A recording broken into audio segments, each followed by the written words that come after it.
ताणम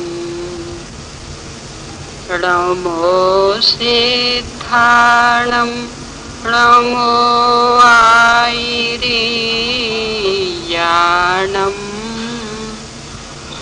नमो वच्छायाणम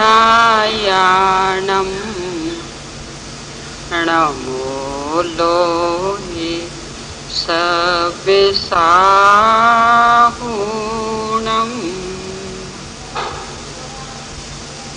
मंगलम भगवान वीरो मंगलम गौतमो गणी मंगलम कुंदे कुंदादियो जैन धरे मोस्तु मंगलम सर्वे मंगले मांगल्यम सर्वे कल्याणि कारकम प्रधानम सर्वे धर्माणा जैनम जयतु शासनम जैनम जयतु शासनम भवचक्र से जो भव्य जन को सदा पार उतारती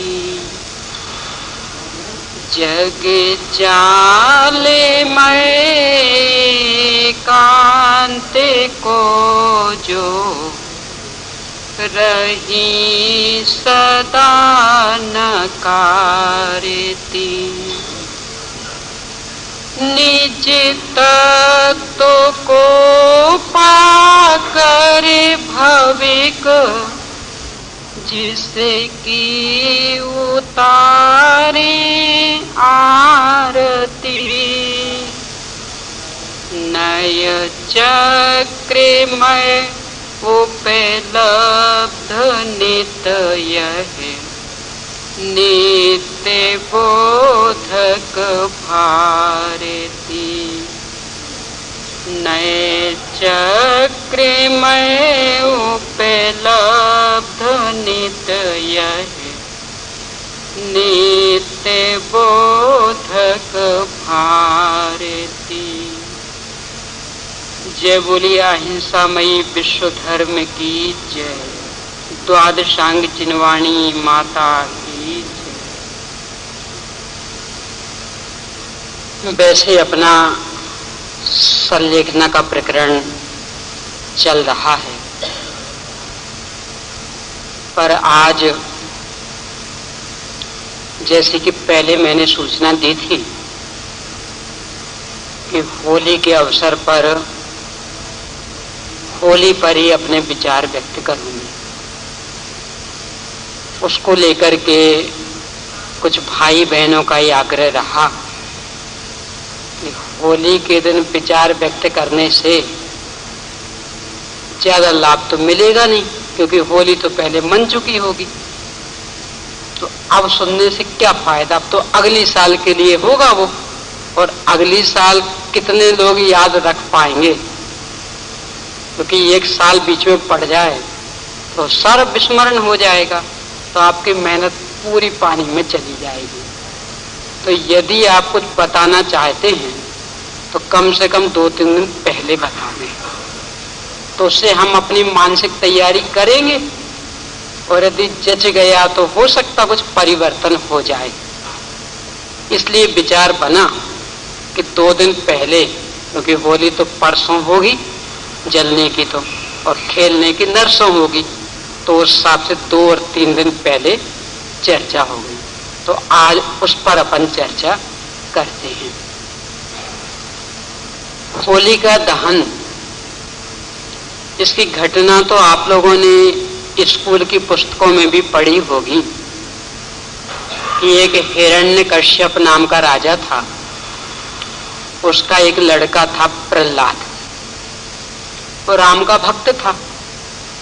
और हिरण्यकश्यप अपने आप को ही संपूर्ण सामर्थ्यशाली, भगवान से भी बड़ा माना करता था। तो जब उसका बेटा प्रहलाद राम का नाम लेता तो उसे बहुत बुरा लगता और बारंबार समझाता कि तू राम का नाम मत ले, राम से बढ़कर मैं हूं, तो तुम मेरा नाम लिया कर। पर उसे ये बात स्वीकार नहीं थी। बाद में बात यहां तक बढ़ी कि जब जब वो राम का नाम लेवे और ये पिता उसकी पिटाई करे, बोल अब लेगा राम का नाम, और लगाते एक डंडा, बोल अब लेगा राम का नाम, और वो राम का नाम लेता जाता और डंडा लगाता जाता। आखिरकार इस कीमत पर भी उसने राम का नाम लेना नहीं छोड़ा। तो इसको लगा कि ऐसे बेटे से तो निपुते होना ही अच्छा है, यानी इसको तो खत्म करो, रोज रोज की झंझट कहां तक मोल लें। तो उसको मारने का विचार किया। उसकी एक बहन थी होलिका, यानी बहन का नाम था होलिका। ये सब स्कूलों में पढ़ाया जाता है, स्कूलों की पुस्तकों में कहानी है। तो उसकी बहन थी होलिका।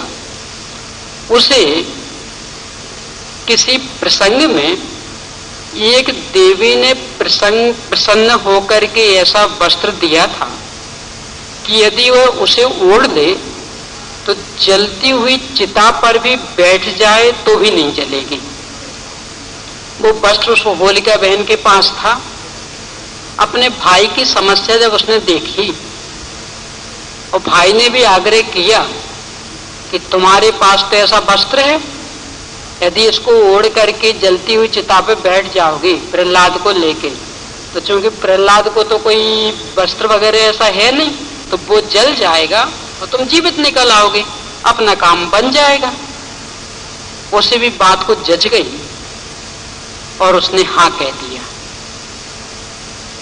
चिता चालू हुई, जलाई गई और होलिका अपने को तो वस्त्र से ढक करके और प्रहलाद को ऐसे गोदी में लेकर के वो जलती हुई चिता पर बैठ गई।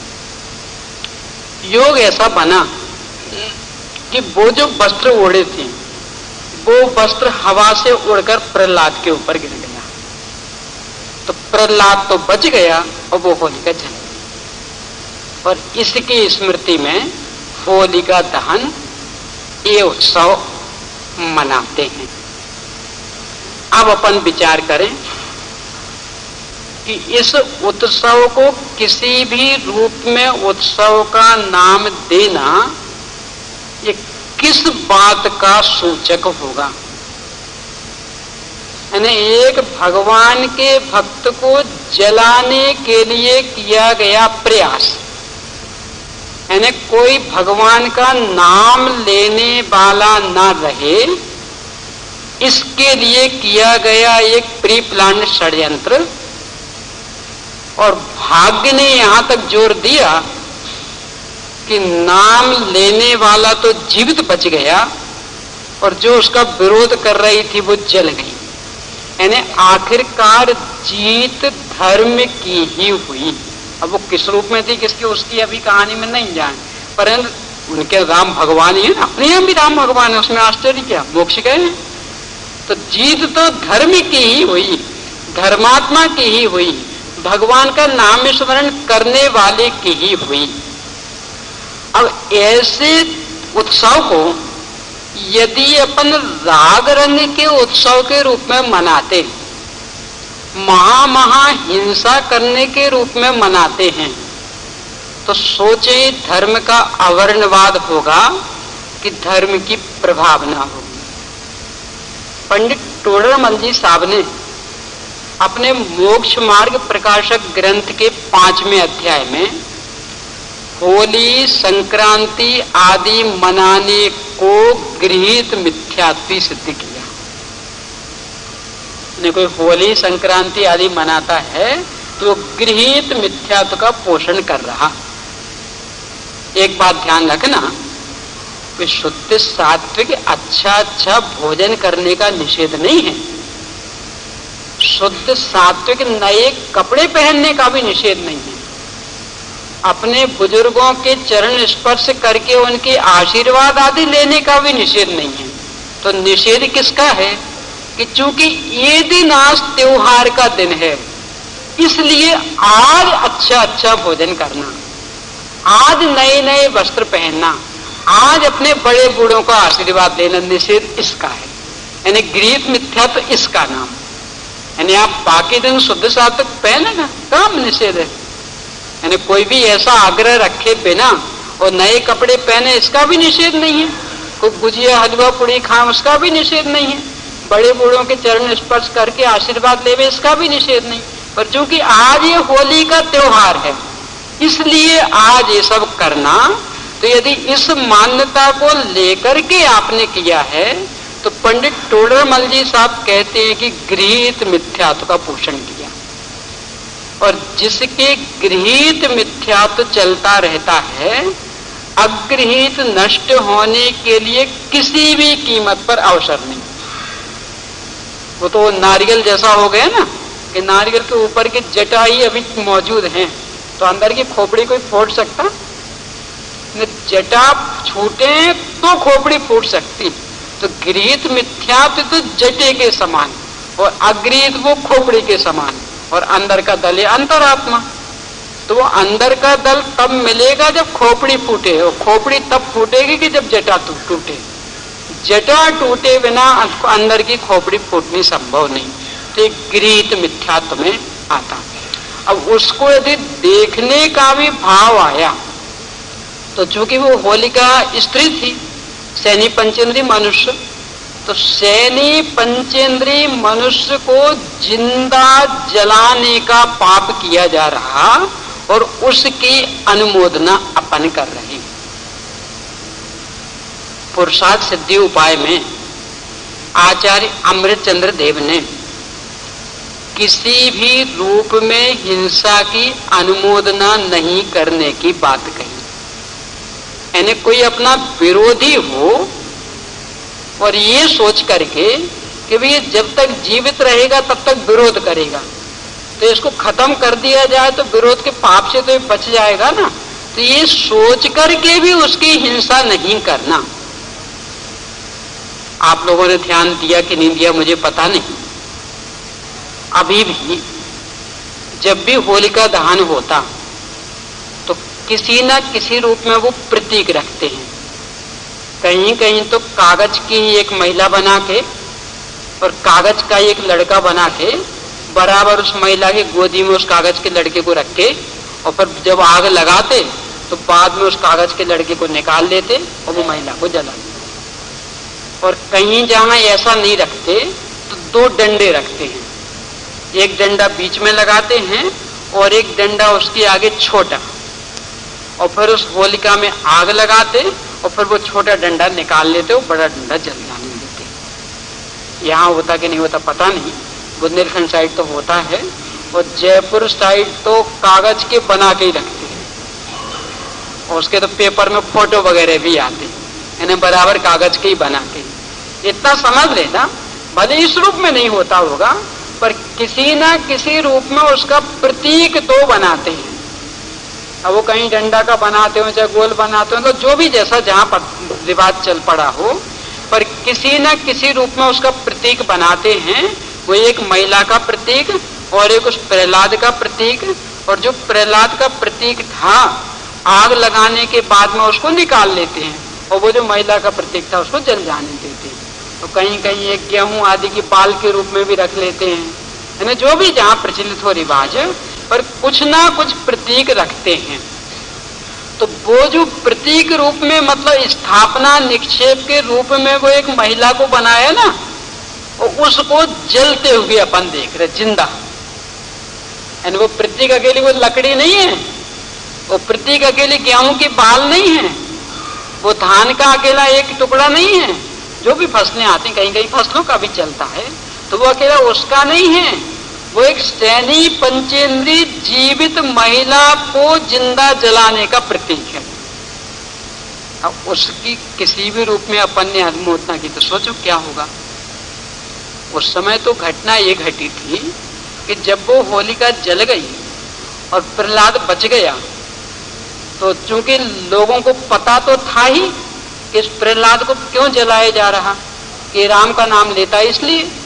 तो जब लोगों ने देखा कि प्रहलाद तो बच गया और होलिका जल गई, तो इसकी खुशी में वो आयोजन किया और खुशी में गुलाल छिड़की।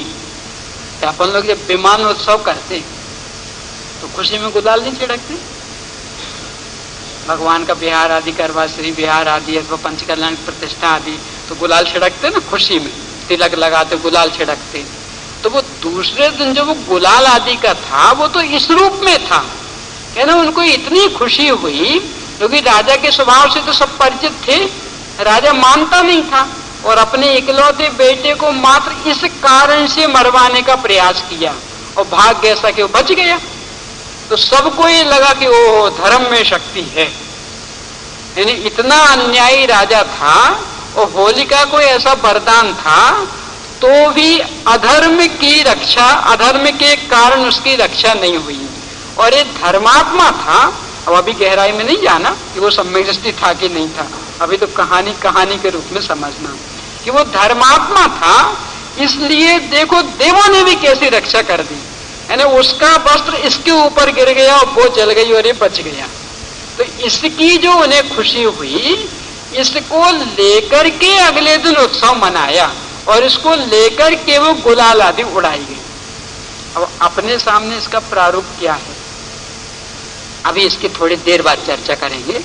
बीच में एक और चर्चा कर लेंगे कि वैसे तो ये जो अपने यहाँ हिंदू संस्कृति में अथवा भारतीय संस्कृति में कहें, जैन संस्कृति की बात नहीं कर रही हूं, तो जो हिंदू अथवा भारतीय संस्कृति में 4 पर्व मनाए जाते, ये बाद में भले ही घटनाओं से जुड़ गए, मूल में ये प्रकृति प्रदत्त है।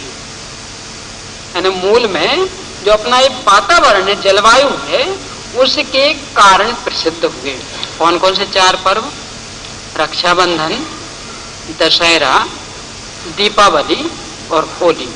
ये अपनी हिंदू संस्कृति और भारतीय संस्कृति के मूल 4 पर्व माने जाते और ये 4 वर्णों के प्रतीक माने जाते।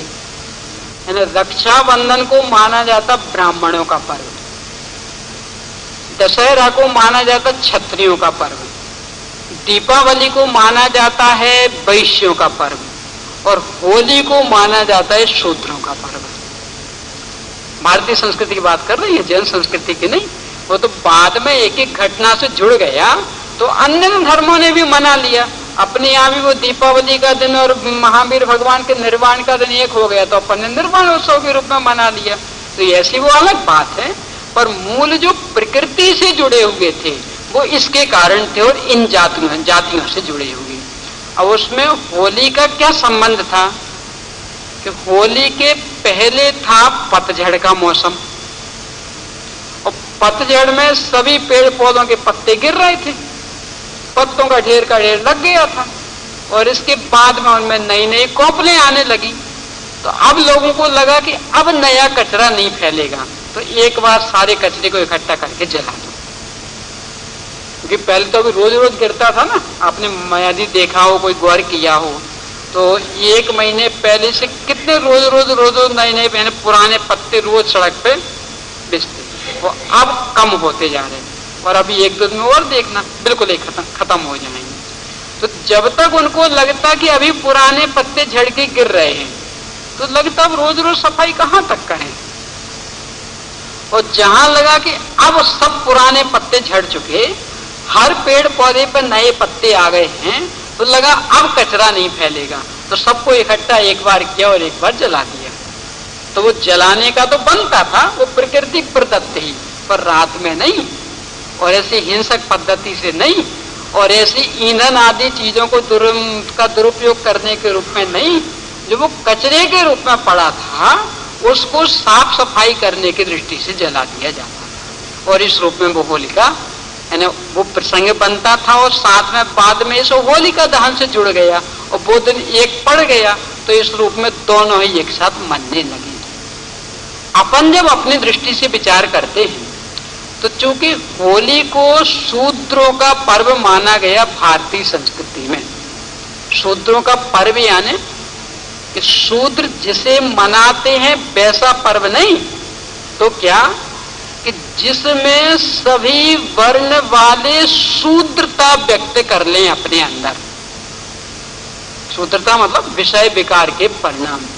एक तो वैसे ही बसंत ऋतु मधोन्मत्त करने वाली ऋतु, और फिर उसमें भी बढ़िया बढ़िया फसलें आ गई हो खेतों में, यानी धन धान्य की प्रचुरता स्पष्ट दिख रही हो कि यहाँ अब खुशहाली रहेगी, और काम धंधा तो कुछ रहा नहीं क्योंकि जो बुवाई आदि का काम था वो पूरा निपट गया, निदाई आदि का काम भी निपट गया, तो फसल अभी ऐसी पक्के तैयार हुई नहीं कि कटाई शुरू हो जाए, और बाकी के काम तो कटाई के बाद शुरू होंगे फिर, है ना, दाएं आदि करना, भंडार आदि करना, वो तो कटाई के बाद। तो ये जो बीच का समय है ये प्राय करके कृषक वर्ग का बिल्कुल स्वतंत्र रहने का, यानी कोई काम नहीं ऐसा समय, और खास करके शादी विवाह का भी यही कि इन दिनों वो मुहूर्त आदि नहीं निकलते, तो व्यापारियों को भी इस समय छुट्टी मिल गई, और राजा महाराजा भी जो भी ठंडे आदि में लड़ने निकले थे और वे भी अपने हारे जीते जो भी हुआ और इन दिनों तक घर में वापस आ जाते। तो अब क्या करना, मजा लूटो, पंचेंद्रिय विषय में मस्त रहो, इन्हें कोई व्यापार धंधा है नहीं, कोई खेती किसानी का काम अभी है नहीं, कोई लड़ने झगड़ने का काम अभी है नहीं, तो आराम से जो भी उपलब्धि की है उसको खूब भोगो। तो ये जो बसंत ऋतु का काल है ये बहुत अधिक मद मस्ती का काल माना जाता है।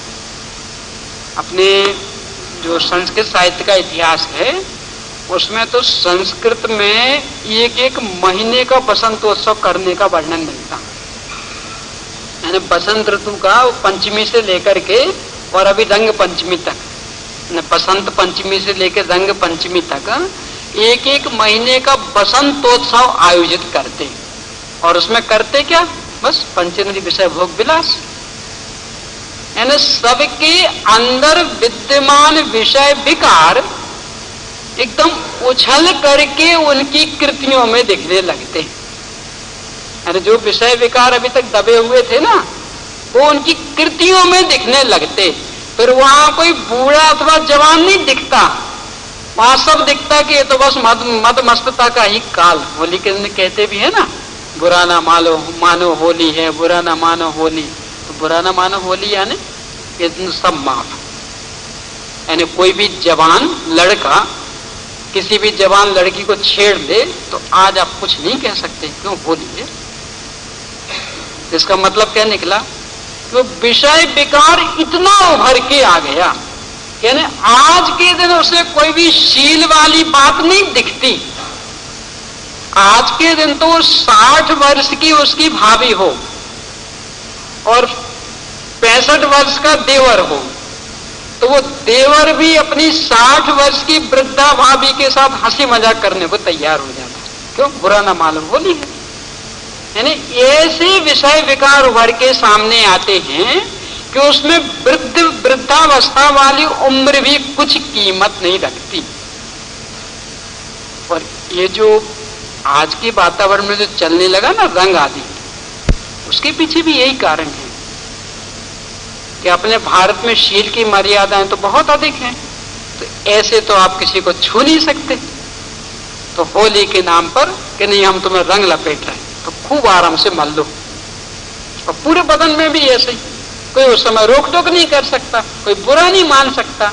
तो जो वो एक दूसरे के स्पर्श करने की भावनाएं थी वो रंग आदि के नाम पर अपनी पूरी कर लेते हैं, यानी विषय विकार की भावनाएं इन रंग आदि के नाम पर पूरी कर लेते, यानी पूरे अपने चरित्र के स्तर पर शूद्रता व्याप्त हो जाती। अब शूद्रता व्याप्त करनी हो अपने परिणामों में तो विचार करना, संकल्पी हिंसा की अनुमोदना करनी हो तो विचार कर लेना।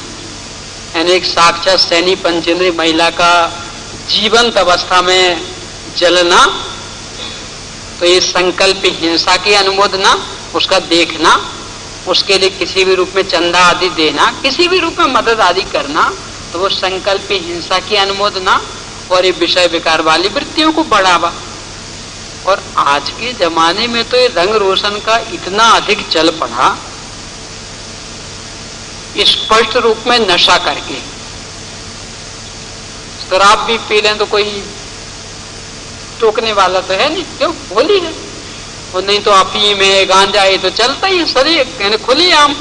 क्यों? इसके बिना नाचे कूदे कैसे?